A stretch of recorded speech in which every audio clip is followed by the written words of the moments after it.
Welcome guys to another episode of Hypixel Skyblock. So today I'm going to be showing some of the most efficient ways that you can farm on the garden.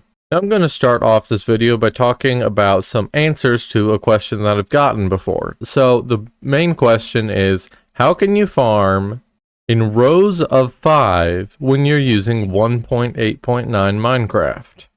Now normally to farm in rows of 5 you need to be on a version of 1.12 Minecraft or higher, because that way the hitboxes are slightly bigger on all of these crops and then you can actually farm them.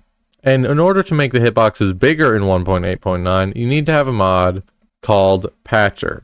Now I'm going to link this down below in the description and you can download this mod. It is completely legit. You're allowed to use it on Hypixel. And if you go down to miscellaneous, it will give you the 1.12 variant of the hitbox size, and it works on Hypixel and single player games. And that's how you can farm in rows of 5 and still be on 1.8.9. Now you don't have to switch your version every single time you want to farm. Another mod that is helpful for farming is Skyhani, or Hani, or I have no clue how to say this word, but it's this mod. I'm also going to link this into the description below because it is super useful. Now it has a whole bunch of things that you can do, but the garden is the number one with more options than anything else. Now personally, I already have some mods that help with farming, but some of the ones that I use this mod for specifically are the degrees and angles, as well as a farming fortune display, because it can show you the actual farming fortune you have. But anyway, if you toggle this on, then it will actually show you what your real farming fortune is. I don't normally leave it on, but I can just turn it on to see which is better. If you're testing different tools, it is pretty nice to have. And something else that I always leave on is money per hour, because, you know, it's just something nice that you can have on. It is pretty nice for visitors because once you start getting visitors, it will tell you when it thinks 6 have arrived. And it can also get rid of their notifications every single time they arrive, so it's just nice to have. So those are the 2 farming mods that I would highly suggest you get, and I will link them both down in the description below. Now real quick, I'm just going to run through the speeds and angles that you need for each farm and basically how to farm them. But if you already know how to do this, then you can just skip this part. Basically what you do is go to the front of the farm. Now I'm just going to assume you already have gear. I'm not going to run through what gear you should get. And I'm also going to assume you built the exact same farm as me. But basically what you want to do is get an angle of as close to 90 as you can. Like 89.9993 is close enough. And then what you want to do is /set spawn. And now this is if I am farming wheat. And the next thing to do is go to options, controls, and then switch attack and destroy to something very close to A, S, and D. I normally just pick X because that's close, and now I don't have anything else using that. One more thing that you can do to make farming a little bit more efficient is go to SkyTills and you can edit key shortcuts. Now in the key shortcuts, just click add a shortcut and you can add any command. I would just do /warp garden and then set that to a key that you don't use, which I'm just going to use Z. And now when I click Z, it will teleport me to wherever I last did /set spawn. But now button 1 will be useless. But basically what that does is I no longer have to use my mouse when I'm farming. And now instead I can just farm just like so. Now farming wheat, you're going to want 93 speed and 90 degree angle. Now this is the exact same for carrot, potato, and netherwort. So for sugarcane, you want 327 speed. And if you come to the beginning of the farm, basically just make sure that you are as close to a 45 degree angle as you can possibly be. Then just hold in X, which is the button that I'm using for attack /destroy. And then you can just use S to go backwards. And on the opposite side coming back, you'll use A to go up the row, just like so. The next one I'm going to be doing is cocoa beans. So for cocoa beans, what you need is about as close as you can possibly get to a 180 degree angle for the yaw. And then the pitch, you want about a 45 degree angle, but that one can change slightly. And then when you're farming, it should look something like this. You get to the other end and you just switch over to the other side and go backwards. Now cactus is actually the easiest one in my opinion, because basically all you do is you need about a 0 degree pitch. It doesn't really matter though.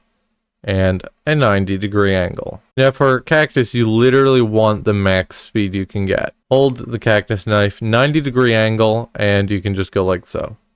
When you get to the other end, you can just go forward and then back down the other side the exact same way. Now for melon and pumpkin, they are the exact same, just on the correct rows. So what you're going to want to do is about a 90-degree angle, or as close as you can possibly get to a 90-degree angle, and then about a 30-degree pitch. So the speed you are going to want to use for melon and pumpkin is 155 speed, and then you can just go across like so, and then when you get to the other end, walk forward to the next row, and then back down the other way. And then once you get to the end of the farm, obviously warp back to the beginning, which you just do by /set spawn at the beginning of your farm, just like all the other ones, and then warp back to by using /warp garden. Now, mushroom is the weirdest crop out of any other. It is the only crop that is better to use a non-farming tool to farm them. So what you're going to want to do is set your speed at 233 and a 120-degree angle. Now, this could be 60 depending on which way you built your farm. But once you are in that direction, you can just go across like so. So your pitch has to be at least 0 just to make sure you actually farm all of the crops. And then it should look something like this when you farm them. Now, unfortunately, when you get to the other end of mushroom, as you can see, you can't just go back the other end, or you only farm like 2 and sometimes the 3rd row. You actually do have to use your mouse while farming mushroom, unless somebody knows of a method that I've never heard about. But then you have to switch back to a 60-degree angle, and then you have to switch back every time on the end of the row, which gets super annoying, but it's the only way you can actually farm them, at least to my knowledge. Now, I've talked about this a little bit in previous videos, but I'm going to just talk about which is better, elephant or mushroom cow, one more time because I believe it was outdated the last time. So basically, the only reason you would ever use an elephant pet is to get a gold medal or crop milestones. There is absolutely no other reason. It gives slightly more farming fortune, but the mushroom cow gives a lot more money. It's not even close. Also, one more thing that Skyhanny can do is show the pet candy on a pet.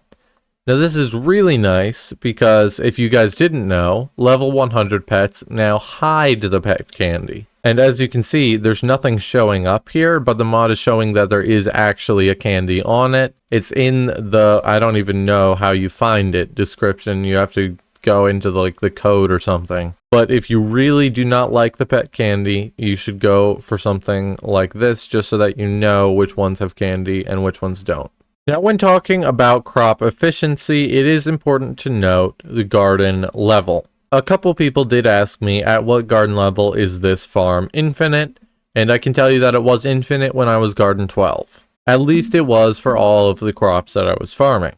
But it is definitely infinite for all the crops at garden 13. Now, you may be thinking that the farm is useless until you're actually up to garden 13, but that is not true, because the best way to farm for garden level is to go through crop milestones. In order to level up garden, the easiest way is through AFKing the visitors that come to your island, as well as leveling up the crop milestones. The best way to level up crop milestones is to level them all up to about the same level. Now, I've tried to get mine fairly close together, but as you can see, I'm a little behind on pumpkin compared to all the rest. Because you're going for each crop individually, even if the farm isn't infinite for one crop, once you've farmed the whole row once, you can move on to another one until it's fully regrown again. And you can just keep doing that for all the crops until you're up to garden 13. Now that is going to do it for today's episode. If you did enjoy this episode, make sure to leave a like and please consider subscribing if you are new around here, and I will see you guys next time.